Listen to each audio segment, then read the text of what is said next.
So, hey all you folks, welcome to another video of the channel, The English Domain. And a lot of my students have asked me this question: how can I sound more native in English? And what a better way to answer that question, none other than answering that question in English. So this video is going to be totally in English. And the first thing I want you to understand is that everybody has an accent, okay? Everybody. When you speak Portuguese, you have an accent. Me, for example, I live in the state of Ceará. Therefore, I'll have an accent from Ceará when I speak in Portuguese. So here's the first tip I want you to understand is that you have to consume, you have to watch content in that language. So basically, you're going to listen to music, you're going to listen to podcasts, watch videos like you're doing right now, and really expose yourself to the language. Even though you don't understand fully what is being said in the podcast, in the videos, your brain is going to be exposed to the language. So it's going to get used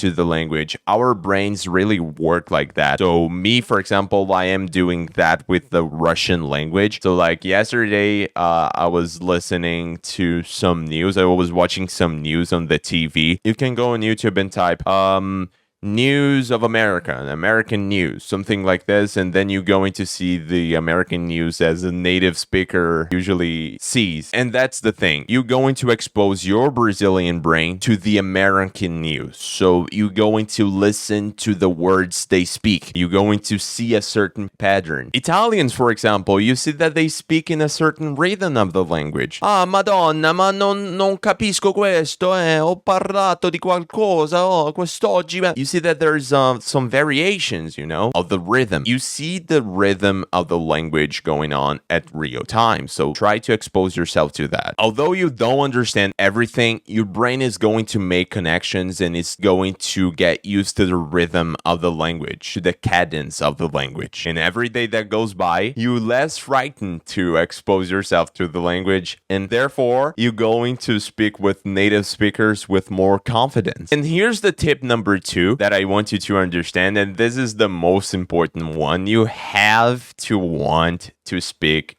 English. The first thing you have to do is wanting to understand, wanting to speak that language, wanting to really expose yourself. So are you willing to pay the price that goes for learning that language? So if you didn't understand, let me break it down. Some students come to me and they say, oh, teacher, I need to understand English. I need to understand English because I'm going to travel in some months. I'm going to do something in the UK, in America, and in Ireland. So I really need English. So that's the thing. They need to understand. They need to speak English, but they are not willing to sit down at a desk, pick up a notebook, and really jot down some notes. You know what I'm saying. So there's this one technique called shadowing that I'm using, learning Russian right now. I'm personally learning Russian. It consists basically of you listening to a native speaker on a video or on a podcast, and then you going to say the same things that they are saying. So basically, your brain is going to get used to the language with this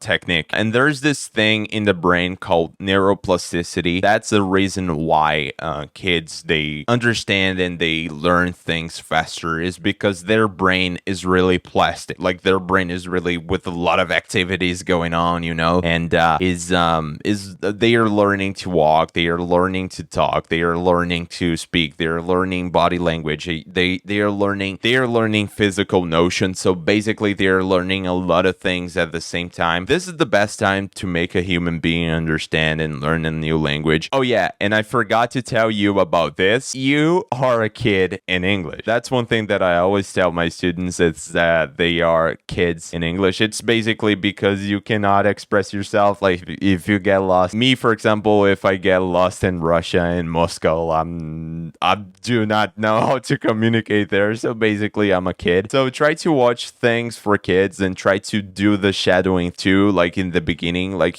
I know if you intermediate, like try to challenge yourself with some different things. You are a kid in this language, so try to listen and try to listen to music of kids, like what are you thankful for, like those songs, or videos for kids like this is a remote controller. it is responsible. You see that the language that they use is really simple, like they really point to the object. Yeah, of course, try to implement some new vocabulary so you can get better in your accent and your vocabulary too along the way. Let's suppose today I learned how to say that I have this remote controller. So I have this remote controller. Okay, that's the thing I learned today. But tomorrow I'm going to implement new words to this. So I had this remote controller. It has some buttons right here, colorful buttons. It is responsible for changing the colors. So this is the green color. This is the yellow color. So you're really going to try to implement new vocabulary when you are every day that goes by. You try to implement new vocabulary so you can advance. And yeah, try to do it with everyday life things. So let's suppose I am thirsty. Today you're going to say I am thirsty. Okay.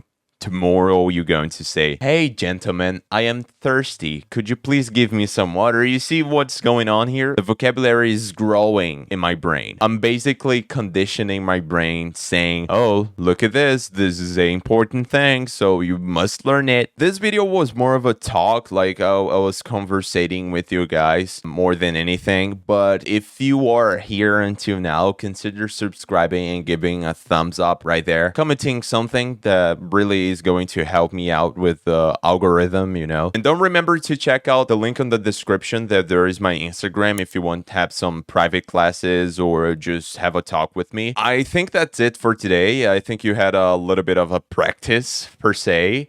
This is the English domain signing up. See you next time.